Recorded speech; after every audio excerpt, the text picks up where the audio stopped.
If she's A criminal, she's criminal. ಅವಳು ಹೆಣ್ಣು ಗಂಡು ಅಂತ ಬರಲ್ಲ. ಜೈಲಲ್ಲಿ ಮೊನ್ನೆ ಪವಿತ್ರ ಗೌಡನ್ನ ಹಾಕಿದಾಗ ಯಾರು ಹೆಣ್ಣು ಮಗಳಂತ ಯಾವ ಜಡ್ಜಿನು ಯಾರು ಕಣ್ಣೀರು ಇಟ್ಟಿಲ್ಲ. ಕಣ್ಣೀರು ಇಟ್ಟಿದ್ದು ಯಾರಿಗೆ ಹೇಳಿ? ರೇಣುಕಾ ಸ್ವಾಮಿಗೆ. ರೇಣುಕಾ ಸ್ವಾಮಿಗೆ ಕಣ್ಣೀರಿಟ್ರು. ಯಾವ ಹೀರೋಗೂ ಯಾರು ಕಣ್ಣೀರಿಟ್ಟಿಲ್ಲ. ನಾವು ಸ್ಟ್ರೈಟ್ ಆಗಿ ಮುಖಕ್ಕೆ ಇವತ್ತು ಕುಸುಮಾವತಿಯವರಿಗೆ ಹೇಳ್ತಾ ಇದ್ದೀನಿ ನಾನು.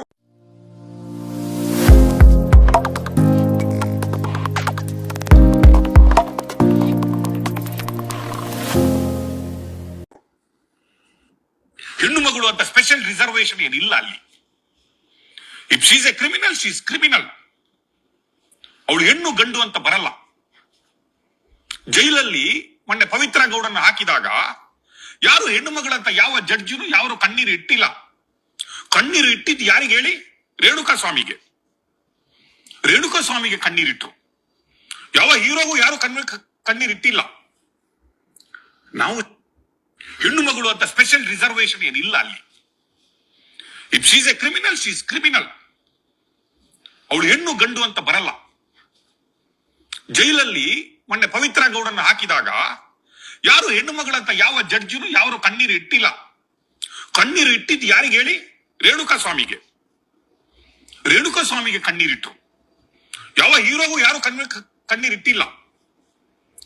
ನಾವು ಸ್ಟ್ರೈಟ್ ಆಗಿ ಮುಖಕ್ಕೆ ಇವತ್ತು ಕುಸುಮಾವತಿಯವರಿಗೆ ಹೇಳ್ತಾ ಇದ್ದೀನಿ ನಾನು. ಕುಸುಮಾವತಿಯವರೇ, ಇನ್ನಾದ್ರೂ ನಿಮ್ಮ ಡ್ರಾಮವನ್ನು ನಿಲ್ಲಿಸಿ. ನಾನು ಹೇಳಿದಿರಲ್ಲ, ಯಾರಾದ್ರೂ ದುಷ್ಟ ಕೂಟ ಇದ್ರೆ, ದುಷ್ಟ ಕುಟುಂಬ ಇದ್ರೆ, ದುಷ್ಟತನದ ಪರಮಾವಧಿ ಯಾರಾದ್ರೂ ಒಂದು ಕುಟುಂಬಸ್ಥರ ಮೆರೆದಿದ್ರೆ ಅದು ತನ್ನ ಮಗಳ ರೇಪ್ ಅಂಡ್ ಮರ್ಡರ್ ಕೇಸ್ನಲ್ಲಿ ಒಳಗಡೆ ಹೋದಂತಹ ವಿಕ್ಟಿಮ್ ಅನ್ನು, ಆರೋಪಿಯನ್ನು ಎರಡು ತನಿಖಾ ಸಂಸ್ಥೆಗಳು ಅವನೇ ಆರೋಪಿ ಅನ್ನುವುದನ್ನು ರುಜುವಾತು ಮಾಡಿದ ಮೇಲೂ ಕೂಡ ಕುಟುಂಬಸ್ಥರು ಹೋಗ್ಬಿಟ್ಟು ಅವನಲ್ಲ ಅಂತ ಹೇಳಿ ಕೋರ್ಟ್ ಅಲ್ಲೂ ತಮ್ಮ ಸ್ಟೇಟ್ಮೆಂಟ್ಗಳಿಂದ ವಿಟ್ನೆಸ್ ಆಗಿ ಹಿಂಜರಿದು ಅವನನ್ನು ಬಿಡಿಸ್ಕೊಂಡು ಬಂದು ದುಷ್ಟರೊಟ್ಟಿಗೆ ಕೂತ್ಕೊಂಡ್ಬಿಟ್ಟು ತಮ್ಮ ಮನೆಗೆ ಕರೆಸ್ಕೊಂಡ್ಬಿಟ್ಟು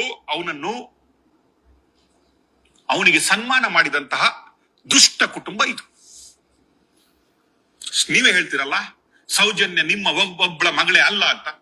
ಹೌದು, ಸೌಜನ್ಯ ನಮ್ಮ ಮನೆಯ ಮಗಳು ಕೂಡ. ಅವಳಿಗೆ ನ್ಯಾಯ ಕೇಳುವಂತ ಅಧಿಕಾರ ಇವತ್ತು ನಿಮ್ಗೆ ಎಷ್ಟಿದೆನೋ ಇಡೀ ಸಮಾಜಕ್ಕೆ, ನಮ್ಗೆಲ್ರಿಗೆ ಅವಳಿಗೆ ನ್ಯಾಯ ಕೇಳುವಂತ ಅಧಿಕಾರ ಇದೆ. ನಮ್ಮ ಪ್ರಕಾರ ನೀವು ಒಬ್ರು ಅದರಲ್ಲಿ ದಾರಿ ತಪ್ಪಿಸಲು ಆರೋಪಿಯ. ನಮ್ಗೆ we don't hesitate to say this. Kusumavathi ಅವರೇ, ನೀವು ಸರಿ ಇದ್ದೀರಿ ಅಂತ ಹೇಳಿದ್ರೆ ಬನ್ನಿ, ನಿಮ್ಮ ತಮ್ಮನಾಗಿ ಕೇಳ್ಕೊಳ್ತಾ ಇದ್ದೀನಿ, ನನ್ನ ಟೇಬಲ್ಗೆ ಬಂದು ನನ್ನ ಹತ್ರ ಅರ್ಧ ಗಂಟೆ ಬೇಡ, 1 ಗಂಟೆ ಇಂಟರ್ವ್ಯೂ ಫೇಸ್ ಮಾಡಿ. ನೀವು ಆ 1 ಗಂಟೆ ಇಂಟರ್ವ್ಯೂ ಫೇಸ್ ಮಾಡಿದ್ರೆ ನಿಮ್ಮೊಟ್ಟಿಗೆ ಬೀದಿಗಿಳಿದು ನಾನು ಸೌಜನ್ಯನಿಗಾಗಿ ಹೋರಾಡ್ತೀನಿ. ಕತೆ ಕಟ್ಕೊಂಡು ಯೂಟ್ಯೂಬ್ ಗಳನ್ನು ಕರ್ಕೊಂಡ್ಬಿಟ್ಟು ಡ್ರೆಸ್ ಹಾಕೊಂಡ್ಬಿಟ್ಟು ಅಕ್ಕಪಕ್ಕ ಡ್ರಾಮಾ ಮಾಡ್ಕೊಂಡ್ಬಿಟ್ಟು ಇಂಟರ್ವ್ಯೂ ಕೊಡೋದಲ್ಲ, ಕಣ್ಣೀರ್ ಹಾಕೋದಲ್ಲ. This is not getting justice.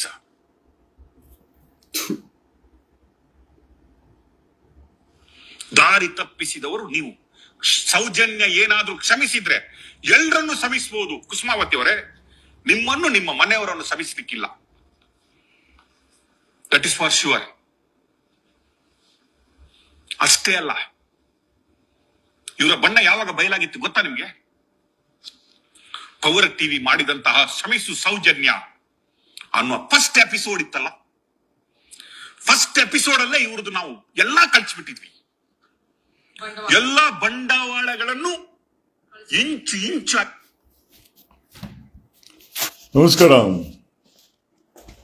ಕೇಳಿಸ್ಕೊಂಡ್ರ? ನನ್ನ ಸ್ನೇಹಿತನೇ ಅವನು, ಪವರ್ ಟಿವಿ ರಾಕೇಶ್ ಶೆಟ್ಟಿ. ಅವನು ಹೇಳೋದೇನು ಅಂತಂದ್ರೆ, ಏನು ಹೆಣ್ಣು ಮಕ್ಕಳಿಗೆ ಸ್ಪೆಷಲ್ ಕಾನೂನು ಏನಿಲ್ಲಂತೆ. ಕಾಮನ್ ಸೆನ್ಸೇ ಇಲ್ಲ ಅವನಿಗೆ. ಹೆಣ್ಮಕ್ಳಿಗೆ ಸ್ಪೆಷಲ್ ಕಾನೂನು ಇದೆ, ವರದಕ್ಷಿಣೆ ಕೇಸ್ ಹಾಕ್ಬೋದು ಗಂಡ್ಮಕ್ಳ ಮೇಲೆ. ಗಂಡ್ಮಕ್ಳು ಹೆಣ್ಮಕ್ಳ ಮೇಲೆ ಹಾಕಕತ್ತದ? ಸ್ಪೆಷಲ್ ಕಾನೂನು ಇದೆ ಅವ್ರಿಗೆ. ಹೆಣ್ಮಕ್ಳಿಗೆ ಸ್ಪೆಷಲ್ ಕಾನೂನು ಇದೆ. ರಾಕಿ ಬಾಯಿ ಹೇಳದ್ನಲ್ಲ, ಹೆಣ್ಮಕ್ಳಿಗೆ ಸ್ಪೆಷಲ್ ಕಾನೂನು ಇಲ್ಲ, ನೀನು ಒಂದೇನೆ ಅಂತ. ರಾಕಿ ಮೋಸ್ಟ್ಲಿ ಲಾ ಓದಿದ್ರೆ ಗೊತ್ತಾಗೋದು, ಲಾ ಓದಿಲ್ಲ, ಬರೀ ಅಲ್ಲಿ ಕೂತ್ಕೊಂಡು ಹರ್ಕತಿ ಹೇಳೋದಲ್ಲ, ಏನ್ ಗೊತ್ತಾಗುತ್ತೆ ಅವ್ನಿಗೆ. ಅಂಡ್ ಈಸ್ ಟೆಲಿಂಗ್ 2 ತನಿಖಾ ಸಂಸ್ಥೆ ಆರೋಪಿ ಅಂತ ಹೇಳ್ದಂತೆ. ಕರೆಕ್ಟ್ ಗುರು, ಆರೋಪಿ ಅಂತ ಹೇಳ್ಬಿಟ್ರೆ ಆಗ್ಬಿಡ್ತದ? ಎಸ್ಟಾಬ್ಲಿಷ್ ಮಾಡ್ಬೇಕಲ್ವಾ? ಸಿಬಿಐನೇ ಆಗಿರ್ಬೋದು ಅಥವಾ ಪೊಲೀಸರೇ ಆಗಿರ್ಬೋದು, ಸಂತೋಷ್ ರಾವ್ ಆರೋಪಿ ಅಂತ ಕೋರ್ಟ್ ಅಲ್ಲಿ ರುಜುವಾತ್ ಮಾಡಿ ಅವನಿಗೆ ಕನ್ವಿಕ್ಷನ್ ಕೊಡಿಸಿದ್ರೆ ನಾವು ಒಪ್ಕೊಂತ ಇದ್ವಿ.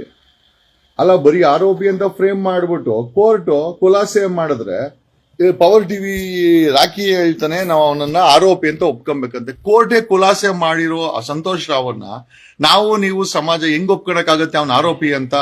ಅವನ್ನ ಆರೋಪಿ ಅಂತ ಒಪ್ಕ ಅಂತ ಹೇಳು ಅಂತೇಳಿ ರಾಕಿ ಇಂಟರ್ನಲ್ ಹೇಳ್ತಾನೆ. ಯಾವ ಮಟ್ಟಕ್ಕೆ ಬಂತು ಲೆಕ್ಕ ಆ ಕಡೆ ಬಕೆಟ್ ಇವನು. ಇವ್ ಕೇಳ್ತಾನೆ ಯೂಟ್ಯೂಬರ್ ಮುಂದೆ ಕಣ್ಣೀರ್ ಹಾಕೋದಲ್ಲ, ನನ್ ಚಾನಲ್ ಬನ್ನಿ ಅಂತ. ಕುಸುಮಾವತಿನ ಕರ್ಕೊಂಬತ್ತೀನಿ, ನಾನು ಕೂತ್ಕೊಂತೀನಿ, ನಾನು ನಿನ್ಗೊಂದಷ್ಟು ಪ್ರಶ್ನೆ ಕೇಳ್ತೀನಿ, ಉತ್ತರ ಕೊಡ್ತೀಯ ರಾಕಿ? ಆಮೇಲೆ ಲೈವ್ ಕಟ್ ಆಗ್ಬಾರ್ದು. ಕುಸುಮಾವತಿ ಅವ್ರನ್ನ ಪವರ್ ಟಿವಿ ಕರ್ಕೊಂಬತ್ತೀನಿ ರಾಕಿ, ಚಾಲೆಂಜ್ ಅಕ್ಸೆಪ್ಟೆಡ್, ನಾನ್ ಕರ್ಕೊಂಬತ್ತೀನಿ, ಕೈಯ ಕಾಲ ಹಿಡಿದು ಕರ್ಕೊಂಬತ್ತೀನಿ, ಪಕ್ಕದಲ್ಲಿ ನಾನು ಕೂತ್ಕೊತೀನಿ, ನೇರವಾಗಿ ಆ ಲೈವ್ ಅಲ್ಲಿ ನಾನು ಕೂಡ ನಿಂಗೊಂದಷ್ಟು ಪ್ರಶ್ನೆಗಳು ಕೇಳ್ತೀನಿ, ನೀನು ಅದಕ್ಕೆ ಉತ್ತರ ಕೊಡೋದಾದ್ರೆ ಕುಸುಮಾವತಿನ ಪವರ್ ಟಿವಿ ಕರ್ಕೊಂಬತ್ತೀನಿ. ನೀನ್ ಕಾಂಜಿ ಪಿಂಜಿ ಅನ್ಕೊಳಕ್ ಹೋಗ್ಬೇಡ ಇದನ್ನೆಲ್ಲ. Okay, we are not any, this is A fight going on for 14 years. ನೀನು ಒಂದು ತಪಸ್ ಕೂಡ ನೀನ್ ಯೋಗ್ಯತೆಗೆ ಮಾಡಕ್ಕಾಗಲ್ಲ. 14 ವರ್ಷದಿಂದ ನಡೀತಾ ಇರುವಂತ ಸೌಜನ್ಯ ಹೋರಾಟ ಇದು. ಅಂದ್ರೆ ನ್ಯಾಯ ಸಿಕ್ಕಿದ್ರೆ ಈ ಹೋರಾಟ ಯಾವತ್ತೂ ಮುಚ್ಚೋಗ್ತಾ ಇತ್ತು. ಒಬ್ಬ ಸಂತೋಷ್ ರಾವನ್ನ ಕೋರ್ಟೆ ಖುಲಾಸೆ ಮಾಡಿದೆ. 2 ಅಲ್ಲ ಗುರು, 3 ಪೊಲೀಸು, CID, CBI, ನಿನ್ಗೆ ಲೆಕ್ಕಾಚಾರ ಕೂಡ ಗೊತ್ತಿಲ್ಲ. 3 ಜನ ತನಿಖೆ ಮಾಡಿದ್ದು. ಒಂದು ಧರ್ಮಸ್ಥಳ ಪೊಲೀಸರು, 2ನೇದು CID, ಆಮೇಲೆ CBI. 3 ಕೂಡ ಅವನಿಗೆ ಕನ್ವಿಕ್ಷನ್ ಕೊಡ್ಸಕ್ಕಾಗಿಲ್ಲ. ಮತ್ತೆ ಸುಳ್ಳಲ್ಲ ನೀವು ಮಾಡಿದ್ದು? ನಿಮ್ಮ ತನಿಖಾ ಸಂಸ್ಥೆ ಅಂತ ಹೇಳ್ಕೊಂಡು ಮಾಡಿದ್ದು ಸುಳ್ಳಲ್ವೇನೋ? ರಾಕಿ ಬಾಯ್, ಸುಳ್ಳಲ್ವಾ? ಏನಂಗಾರೆ ಯೂಟ್ಯೂಬರ್ಸ್ ಅಂತಂದ್ರೆ ಸುಳ್ಳುಗಾರರ, ನೀನ್ ಪವರ್ ಟಿವಿ ಅಂತಂದ್ರೆ ಸತ್ಯ ಹರಿಶ್ಚಂದ್ರ ಮೊಮ್ಮಗನ ನೀನು? ಯಾವ ಲೆಕ್ಕದಲ್ಲಿ? ನಾನು ಕೂಡ ನಿನಗೆ ಪ್ರಶ್ನೆಗಳನ್ನ ಕೇಳ್ತೀನಿ. ಊರಲ್ಲಿ ಒಳ್ಳೆ ಮನೆ ಕಟ್ಟಿದ್ಯಲ್ಲ, ಕೋಟ್ಯಾಂತರ ರೂಪಾಯಿದು, ಎಲ್ಲಿಂದ ಸಂಪಾದನೆ ಮಾಡಿದೆ ರಾಕಿ ಬಾಯ್? ಎಲ್ಲಿಂದ ಸಂಪಾದನೆ ಮಾಡಿದೆ ನೀನು ಹೆಂಗೆ, ಯಾವ ಕೈಯಲ್ಲಿ ಬೆಂಗಳೂರಿಗೆ ಬಂದೆ? ಇವತ್ತು ಎಷ್ಟು ಕೋಟಿ ಮಾಡಿದ್ಯಾ? ನಮ್ಮ ಹತ್ರನು ಪ್ರಶ್ನೆಗಳಿದೆ, ನಮ್ಮ ಹತ್ರನು ಸೋರ್ಸ್ಗಳಿದೆ. ನೀನ್ ಎಷ್ಟು ನಿಯತ್ತಾಗಿದ್ಯಾ? ನಿಜವಾಗ್ಲೂ ದುಡ್ಡು ಕೊಟ್ರೆ ಪ್ರೋಗ್ರಾಮ್ ಮಾಡ್ತೀಯಾ? ದುಡ್ಡು ಕೊಟ್ಟಿಲ್ಲ ಅಂತ ಪ್ರೋಗ್ರಾಮ್ ಮಾಡ್ದಿರೇ ಇರ್ತೀಯಾ? ಧರ್ಮಸ್ಥಳ ಪ್ರೋಗ್ರಾಮ್ ಅಲ್ಲಿ ನಿನ್ ಏನ್ ಇಂಟ್ರೆಸ್ಟ್? ಇದನ್ನೆಲ್ಲ ನೇರವಾಗಿ ನಾನು ಕೇಳ್ತೀನಿ. ಕುಸುಮಾವತಿನೂ ಕುಂಡಿಸ್ಕೊಂತೀನಿ, ನಾನು ಬರ್ತೀನಿ ಅಲ್ಲಿ. ಇದನ್ನ ನೇರವಾಗಿ ಕೇಳ್ತೀನಿ, ಇದಕ್ಕೆ ನೇರವಾಗಿ ನೀನು ಉತ್ತರ ಕೊಡ್ಬೇಕು. So we are ready for a program and debate in power TV. Challenge accept ಮಾಡ್ಕೋ, ಬರ್ತೀನಿ ನಾನು. ನಿನ್ನ ಮುಖ ನೋಡಕ್ಕೂ ನನ್ಗೆ ಯೋಗ್ಯತೆ, ನಿನ್ ಮುಖ ನೋಡಕ್ಕೂ ನನ್ಗೆ ಒಂಥರ ಅಸಹ್ಯ ಅನ್ಸುತ್ತೆ. ಆದ್ರೂ ಕೂಡ ಈ ಕುಸುಮಾವತಿನ ಬಾ ಅಂತ ಇದೆಯಲ್ಲ, ನಾನ್ ಕರ್ಕೊಂಬತ್ತೀನಿ ಕುಸುಮಾವತಿನ ಜೊತೆಲಿ, ನಾನು ಕೂತ್ಕೊಂತೀನಿ. I will also pour a questions to you. ನೀನು ನೇರವಾಗಿ ಉತ್ತರ ಕೊಡ್ಬೇಕು. ನಿನಗೇನೋ ಇಂಟ್ರೆಸ್ಟ್ ಇಷ್ಟೊಂದು ಈ ಕೇಸಲ್ಲಿ ನ್ಯೂಟ್ರಲ್ ಆಗಿ ಏನೋ ಸ್ಟ್ಯಾಂಡ್ ತಗೊಳ್ಬೇಕಾದಂತ ಮಾಧ್ಯಮ, ನಿನಗೆ ರೂಲ್ಸ್ ಅಂಡ್ ರೆಗ್ಯುಲೇಷನ್ಸ್ ಇದೆ. ಏನೋ regulatory news regulatory authority, national news regulatory authority ಅವರು ನಿಮ್ಮ ಮಾಧ್ಯಮಗಳ ಮೇಲೆ ನ್ಯೂಟ್ರಲ್ ಸ್ಟ್ಯಾಂಡ್ ತಗೊಳ್ಬೇಕು ಯಾವುದೇ ವಿಚಾರದಲ್ಲಿ ಅಂತ ರೂಲ್ಸ್ ಅಂಡ್ ರೆಗ್ಯುಲೇಷನ್ಸ್ ಇದೆ. ನೀನು ಸ್ಟ್ಯಾಂಡ್ ತಗೊಂತಿರೋದು ಕೊಲೆಗಾರರ ಪರವಾಗಿ. ಎಷ್ಟು ಬಕೆಟ್ ಹಿಡಿದಿರ್ಬೋದು ಅಥವಾ ಅವ್ರ ಹತ್ರ ಎಷ್ಟು ನೀನು ಫೇವರ್ ತಗೊಂಡಿರ್ಬೋದು. ನಮಗೂ ಪ್ರಶ್ನೆಗಳಿದೆ ನಿನ್ ಮೇಲೆ ಕೇಳೋಣ. Can we ask all this questions? ಯಾರಿಗೋಸ್ಕರ ಪವರ್ ಟಿವಿ ನಡೆಸಿಯೋ? ಸದಾಶಿವನಗರದಲ್ಲಿ ನೀನು ಹೋಗಿ ಗೇಟ್ ಕೀಪರ್ ಆಗಿ ನಿಂತ್ಕೊಂಡು ಇಸ್ಕೊಂಬಂದು ಕುಮಾರಸ್ವಾಮಿ ಅವ್ರ ಕುಟುಂಬನ ಎಲ್ಲಿ ಮುಳುಗಿಸ್ದೆ ಅಂತ ನನಗೆ ಗೊತ್ತಿಲ್ವಾ? ಅಲ್ಲ, ನಾನು ಪ್ರಜ್ವಲ್ ರೇವಣ್ಣ ಬಗ್ಗೆ ಮಾತಾಡಕ್ ಹೋಗಲ್ಲ. ಅವ್ನು ತಪ್ಪು ಮಾಡಿದಕ್ಕೆ ಶಿಕ್ಷೆ ಕೊಟ್ಟಿದ್ದೆ. ಪ್ರಜ್ವಲ್ ರೇವಣ್ಣ ಕೇಸಲ್ಲಿ ಕೋರ್ಟ್ ಶಿಕ್ಷೆ ಕೊಟ್ಟಿದ್ದೆ. ಸಂತೋಷ್ ರಾವ್ ಕೇಸಲ್ಲಿ ಅದೇ ಕೋರ್ಟ್ ಯಾಕೆ ನಿರಪರಾಧಿ ಅಂತ ಖುಲಾಸೆ ಮಾಡ್ತು ಹೇಳೋ? ಬೊಗಳು ಅದೇ ನ್ಯೂಸ್ ಚಾನಲ್ ಬೊಗಳು. 2 ತನಿಖಾ ಸಂಸ್ಥೆ ಆರೋಪಿ ಅನ್ಬಿಟ್ರೆ ಆರೋಪಿ ಅನ್ನೋದಲ್ಲ, ರುಜುವಾತ್ ಮಾಡ್ಬೇಕಲ್ಲೇ ಬೇಕೂಫ್. ಏನಕ್ಕೆ ಕೋರ್ಟ್ ಇರೋದು? ನಿನ್ ಚಾನೆಲ್ ಅಲ್ಲಿ ನಿನ್ ಕನ್ವಿಕ್ಷನ್ ಕೊಡಕ್ಕೆ ನಿನ್ ಯೋಗ್ಯತೆ ಇದೆಯಾ? ಕನ್ವಿಕ್ಷನ್ ಕೊಡ್ಬೇಕಾರೋದು ಜಡ್ಜ್ ಸಾಹೇಬ್ರು, the judicial has the authority to give conviction. ಇವರು ಸಂತೋಷ್ ರಾವ್ ಕೇಸಲ್ಲಿ ಕನ್ವಿಕ್ಷನ್ ಆಗಿದ್ಯಾ ಹೇಳೋ? ಯಾವ ಮುಖ ಇಟ್ಕೊಂಡು ಅಲ್ಲಿ ಡಿಬೇಟ್ ಮಾಡ್ತೀಯ ನೀನು? ಕರಿ ನನ್ನನ್ನ, ನಾನು ಬರ್ತೀನಿ, ಕುಸುಮಾವತಿನ ಕರ್ಕೊಂಡ್ ಬರ್ತೀನಿ. ಯಾವ ಫಿಕ್ಸ್ ಮಾಡ್ತೀಯ ಮಾಡಲ್ಲ. 5 hour ಪ್ರೋಗ್ರಾಮ್ ಕಟ್ ಆಗಬಾರ್ದು, ಕಮೆಂಟ್ ಸೆಕ್ಷನ್ ಆಫ್ ಮಾಡಬಾರ್ದು. ನೀನ್ ಕಮೆಂಟ್ ಸೆಕ್ಷನ್ ಆಫ್ ಮಾಡ್ತೀಯಾ? ಎಂತ ಮುಸುಡ್ತೀನಿ ನಿಂದು ಗೊತ್ತಾ? ನಿಂದು ಯಾವ ಮುಖ ಇಟ್ಕೊಂಡು ನೀನ್ ಕರಿತೀಯ? ನೀನ್ ಯಾವ ಸತ್ಯರಿಸ ಮೊಮ್ಮಗ ಅಂತ ನಿನ್ ಚಾನಲ್ ಬರ್ಬೇಕು? ಬರ್ತೀವಿ, ಕುಸುಮಾವತಿನ ಕರ್ಕೊಂಡ್ಬರ್ತೀನಿ, ನಾನು ಕೂತ್ಕೊಂತೀನಿ. ಕಮೆಂಟ್ ಸೆಕ್ಷನ್ ಆಫ್ ಮಾಡಬಾರ್ದು. ಅಲ್ಲಿ ಯಾವ್ದು ಕೂಡ ಸ್ಕ್ರೀನಿಂಗ್ ಆಗ್ಬಾರ್ದು, ಲೈವ್ ಹೋಗ್ಬೇಕು. V are ready for a debate. ನೀನ್ ಎಲ್ಲಾ ಪ್ರಶ್ನೆಗೆ ಆ ಅಮ್ಮ ಉತ್ತರ ಕೊಡ್ತಾಳೆ. ನಾನ್ ಕೇಳೋ ಪ್ರಶ್ನೆಗೆ ಮಗ ಉತ್ತರ ಕೊಟ್ಟಿಲ್ಲ ನೀನು. ನೀನ್ ಸದಾಶಿವನಗರದಲ್ಲಿ ಎಲ್ಲೆಲ್ಲಿ ಹೋಗಿ ಎಲ್ಲೆಲ್ಲಿ ನಿಂತ್ಕೊಂಡೆ, ಎಲ್ಲೆಲ್ಲಿ ಇಸ್ಕೊಂಬಂದೆ ಡಬ್ಬಾನ ಎಲ್ಲ ಗೊತ್ತಿದೆ ಮಗ. ಊರಲ್ಲಿ ಒಳ್ಳೆ ಮನೆ ಕಟ್ಟಿದ್ಯಾ, ಒಂದ್ 25-30 ಕೋಟಿ ರೂಪಾಯಿ ಮನೆ ಅಂತಾರಪ್ಪ. ಆ ಮನೆ ಒಳ್ಳೆ ಚೆನ್ನಾಗಿ ಕಟ್ಟಿದ್ಯಲ್ಲ, ಒಳ್ಳೆ ಚೆನ್ನಾಗಿ ಹಸ್ರಾಗಿ ಯಾವಾಗ ಹಸ್ರಾಗಿ ಇಡ್ತೀಯಲ್ಲ ಕಣ. ಆಮೇಲೆ ಇದು ವಿಡಿಯೋ ಮಾಡೋ ಇದೇನೋ ಪವರ್ ಟಿವಿನಲ್ಲಿ ಡಿಬೇಟ್ ಹಾಕೋದು, ಕೆಳಗೆ ಕಮೆಂಟ್ ಸೆಕ್ಷನ್ ಆಫ್ ಮಾಡೋದು. ಯಾವ ಮುಸುಡಿ ನಿಂದು? ಯಾಕೆ ಕಮೆಂಟ್ ಸೆಕ್ಷನ್ ಆಫ್ ಮಾಡ್ತೀಯಾ? ಯಾಕೆ ಉಗಿತಾರೆ ಅಂತನಾ? ಕಮೆಂಟ್ ಸೆಕ್ಷನ್ ಆನ್ ಮಾಡು. ನಾವ್ ಆನ್ ಮಾಡಿಲ್ವಾ? ಉಗಿಸ್ಕೊಂತೀವಿ. ಏನಕ್ಕೆ ಅಂತಂದ್ರೆ ಜನರಿಗೆ ರಿಯಾಕ್ಷನ್ ಮಾಡಕ್ಕೆ ನಾವು ಆಪ್ಷನ್ ಕೊಡ್ಬೇಕು. ಕಮೆಂಟ್ ಸೆಕ್ಷನ್ ಆಫ್ ಮಾಡ್ಬಿಟ್ಟು ಡಿಬೇಟ್ ಮಾಡೋದು. ಯಾವ ಮುಸುಡಿ ಪವರ್ ಟಿವಿ ನಿಂದು? ಯಾವ ಮುಸುಡಿನೋ ನಿಂದು? ಲೇ ಆ ಮುಸುಡಿ ಆ ಮಾತಾಡಕ್ಕೆ ನಾಲ್ಗೇನೆ ಬರಲ್ಲ, ಅಷ್ಟು ದಪ್ಪ ಐತೆ ಅಲ್ಲ. ಆ ಅಮ್ಮ ನ್ಯೂಸ್ ನೋಡ್ರಿ ಕೈಲಾದ್ರೆ ಹೇಳ್ಸು, ಚೆನ್ನಾಗೈತಲ್ಲ ಅಮ್ಮ ನಿನ್ ಪರವಾಗಿ. ಹೇಳಿಸು ನ್ಯೂಸ್ ಹೇಳಿಸು, ಪವರ್ ಟಿವಿ ರಾಕೇಶ ನ್ಯೂಸ್ ಹೇಳಿಸು. ನಿನ್ ಬಗ್ಗೆ ಎಲ್ಲ ಬ್ಲೂ ಪ್ರಿಂಟ್ ಇದೆ, ಅಲ್ಲಿ ಕುಂಡಿಸ್ಕ. ನಿನ್ನ ಬ್ಲೂ ಪ್ರಿಂಟ್ ಅನ್ನ ನಿನ್ ಚಾನೆಲ್ ಅಲ್ಲೇ ಓಪನ್ ಆಗಿ ತೆಗಿತೀನಿ ನಾನು. ನಿಂದ ಎಲ್ಲಾ ಬ್ಲೂ ಪ್ರಿಂಟ್ ಇದೆ ನಮ್ಮ ಹತ್ರ. ನೀನ್ ಹೇಳ್ದಲ್ಲ ನೀನು ಅಲ್ಲ ಕಣಲೇ. ಕನ್ವಿಕ್ಷನ್ ಆಗಿದ್ರೆ ನಾವೇನು ತಲೆ ಕೆಡ್ಸ್ಕೊಂತ ಇಲ್ಲ. ಸಂತೋಷ್ ರಾವ್ನ 3 ತನಿಖಾ ಸಂಸ್ಥೆ, ಪೊಲೀಸ್, CID, CBI 3 ಜನ ತನಿಖೆ ಮಾಡಿ ಅಲ್ಲಿ ಕನ್ವಿಕ್ಷನ್ ಕೊಡ್ಸಕ್ ಆಗಿಲ್ಲ. ಪೋಸ್ಟ್ ಮಾರ್ಟಮ್ ಅನ್ನ ಡಾಕ್ಟರ್ ರಶ್ಮಿ ಮತ್ತೆ ಅವನು ಆದಮ್ ಅವರಿಬ್ಬರು ರೆಕಾರ್ಡ್ ಮಾಡಿಲ್ಲ. CBI ಅವರಿಬ್ಬರ ಮೇಲೆ ತನಿಖೆ ಮಾಡು ಅಂತ ಹೇಳಿದೆ. ಈ ಕರ್ನಾಟಕ ರಾಜ್ಯ ಸರ್ಕಾರ ಡಾಕ್ಟರ್ ರಶ್ಮಿ ಮೇಲೆ, ಆದಮ್ ಮೇಲೆ ಇಬ್ರು ಇಲ್ಲ. ಅದ್ರಲ್ಲಿ ಆದಮ್ಮ ಸತ್ತೋಗ್ತಾನೆ. ಯಾರು ಪೋಸ್ಟ್ ಮಾರ್ಟಮ್ ಮಾಡದಂತ ವ್ಯಕ್ತಿ ಸತ್ತೋಗ್ತಾನೆ. ನೆನ್ನೆ ನಿಮ್ಮ Mahesh Timarodi, so called BJP icon, ಒಂದು ಸಮಯದಲ್ಲಿ RSS, ಮತ್ತೆ ಒಂದು ಸಮಯದಲ್ಲಿ ಭಟ್ರು ಹೇಳ್ದಂಗೆ ಮಾಡಿದಂತ ವ್ಯಕ್ತಿಯನ್ನ ಇದೇ ಬಿಜೆಪಿ ಅವರ ಒತ್ತಡದ ಮೇಲೆ ನಿನ್ನೆ ಗಡೀಪಾರು ಮಾಡಲಾಗಿದೆ. ಪಾಪ ಸೌಜನ್ಯ ಪರ ಹೋರಾಟ ಮಾಡ್ತಾ ಇರ್ಲಿಲ್ವಾ? ಇದು ಷಡ್ಯಂತ್ರ ಅಲ್ವಾ? ಸರ್ಕಾರದ ಷಡ್ಯಂತ್ರ ಅಲ್ವಾ?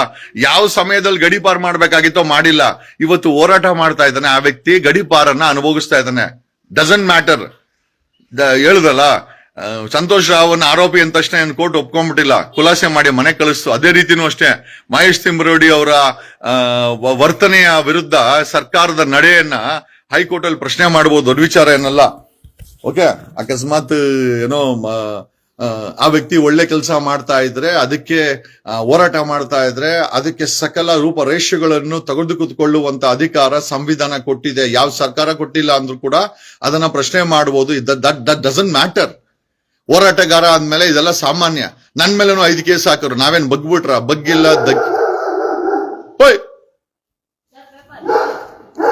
ಅಲ್ಲಿ ಇಕ್ಬಿಟ್ಟು ಹೋಗೋ, ಅದ್ಮೇಲೆ ಇಕ್ಕೋ.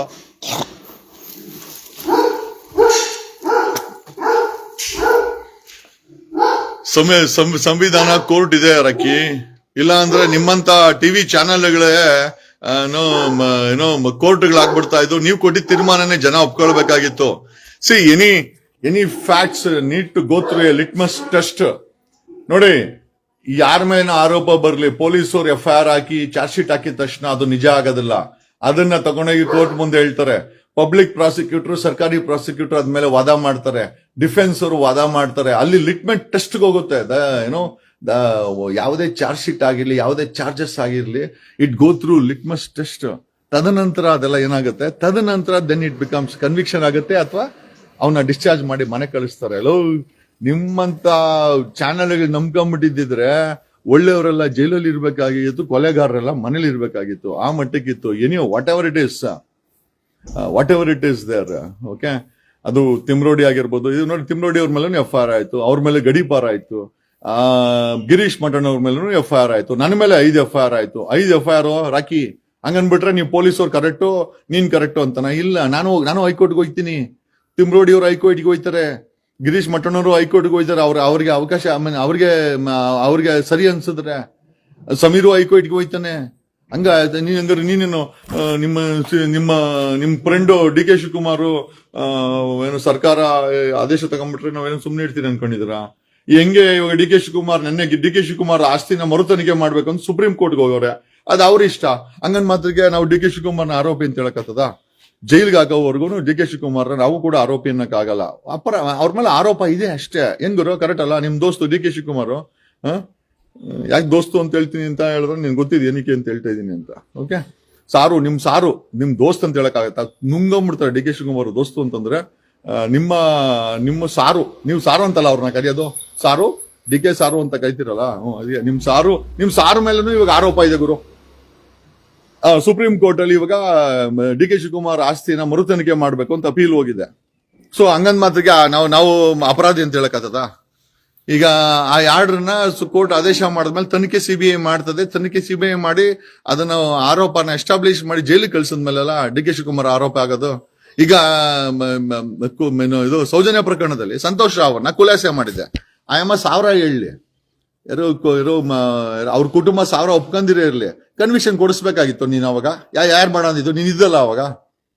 ಸರ್ಕಾರ ಕೇಳಿ 3 ಸರ್ಕಾರ ಮಾಡಿದ್ದೆಲ್ಲ, ಕುಮಾರಸ್ವಾಮಿ, ಕಾಂಗ್ರೆಸ್, ಬಿಜೆಪಿ ಎಲ್ಲ 3 ಸರ್ಕಾರ ಈ ಸೌಜನ್ಯ ಪ್ರಕರಣದಲ್ಲಿ ಪ್ರಾಸಿಕ್ಯೂಷನ್ಗೆ ಏನೋ ಹೆಡಿಂಗ್ ಇತ್ತು, ಕೊಡಿಸ್ಬೇಕಾಗಿತ್ತಲ್ಲ, ಯಾಕೆ ಕೊಡ್ಸಿಲ್ಲ? ಏನೇ ಸ್ನೇಹಿತರೆ, ನೋಡಿದೆ ಒಂದು ಡಿಬೇಟ್ ಅನ್ನ, ಮನೆ ಹಾಳ್ ಡಿಬೇಟು ಅಂತಂದ್ರೆ, ಕರ್ನಾಟಕದಲ್ಲಿ ಯಾವ್ದಾದ್ರು ಮನೆ ಹಾಳ್ ಟಿವಿ ಇತ್ತು ಅಂತಂದ್ರೆ, ಅದು ಮನೆ ಹಾಳ್ ಡಿಬೇಟ್ ಇತ್ತು ಅಂತಂದ್ರೆ ಅದು ಪವರ್ ಟಿವಿ. ಆ ಪವರ್ ಟಿವಿಯ ರಾಕೇಶ್ ಶೆಟ್ಟಿ ಕೂತ್ಕೊಂಡ್ರೆ ಬರೀ ಇದೇನೆ. ಅವ್ನು ಫಸ್ಟ್ ಆಫ್ ಆಲ್ ಅವ್ನು ಏನು ಓದಾನೆ ಯಾರಿಗೂ ಗೊತ್ತಿಲ್ಲ. ಏನ್ ಸರ್ಟಿಫಿಕೇಟ್ ಹಾಕೋ ಒಂಚೂರು, ನಾವು ಸರ್ಟಿಫಿಕೇಟ್ ಆದ್ರೂ ನೋಡ್ತೀವಿ. ಆ ಮನೆ ಒಂಚೂರು ತೋರ್ಸೋ, ಊರಲ್ಲಿ ಕಟ್ಟಿದ್ಯಲ್ಲ ಮನೆ, ಆ ಮನೆ ಒಂಚೂರು ಯಾವ್ದಾನ ಒಂದ್ಸತಿ ವಿಡಿಯೋ ಮಾಡಿ ಅಲ್ಲಿ ಕ್ಯಾಮ್ರಾ ಹಾಕೋಣ, ಒಂದ್ ಕೆಲಸ ಮಾಡೋಣ, ಕುಸುಮಾವತಿಗೆ ಅಲ್ಲೇ ಕರೆಸ್ತೀನಿ. ಆ ಹೊಸ ಮನೆ ಕಟ್ಟಿದ್ಯಲ್ಲ, ಫುಲ್ ಆ ಮನೆ ಫುಲ್ ಶೂಟಿಂಗ್ ಮಾಡ್ಕೊಂಡು ಕುಸುಮಾವತಿನ ಅಲ್ಲೇ ಕರೆಸ್ತೀನಿ. ನಾನು ಕೂಡ ಒಂದಷ್ಟು ಪ್ರಶ್ನೆಗಳು ಕೇಳ್ಬೇಕು. ಆ ಮನೆ ದುಡ್ಡಲ್ಲಿಂದ ಬಂತು ನಿಂಗೆ? ಒಳ್ಳೆ ಮನೆ ಕಟ್ಟಿದ್ಯಾ ಅಂತಾರೆ, ಒಂದ್ 25-30 ಕೋಟಿ ರೂಪಾಯಿ ಮನೆ ಅಂತಾರಪ್ಪ. ಅದೇನು ನಿಜನೋ ಸುಳ್ಳ ಗೊತ್ತಿಲ್ಲ. ಆ ಮನೆ ಮುಂದೆ ಶೂಟಿಂಗ್ ಬನ್ನ ಕುಸುಮಾವತಿನ ಅಲ್ಲೇ ಕರೆಸ್ತೀನಿ. ಆ ಮನೆ ಬಗ್ಗೆ ಸಿಕ್ಕಾಬಿಟ್ಟೆ ಪ್ರಶ್ನೆ ಕೇಳಬೇಕು. ದುಡ್ಡೆಲ್ಲಿಂದ ಬಂತು ನಿಂಗೆ? ಅದೆಲ್ಲ ಅಷ್ಟು ಚೆನ್ನಾಗಿ 5 ಸ್ಟಾರ್ ಹೋಟೆಲ್ ತರ್ಕಟ್ಟಿದ್ಯಲ್ಲ, ಅದ್ರ ಬಗ್ಗೆ ಎಲ್ಲ ಫುಲ್ ವಿವರಣೆ ಕೇಳಬೇಕು. ಅಲ್ಲೇ ಹಾಕೊಂಡು ನಾವು ಡಿಬೇಟ್ ಮಾಡೋಣ. ನೀನು ಕುಸುಮಾವತಿನ ಕೇಳು, ನಾನು ನಿನ್ ಕೇಳ್ತೀನಿ. ಓಕೆನಾ? Thank you, thanks a lot, love you all. ಕಣದಲ್ಲೂ ಕನ್ನಡ.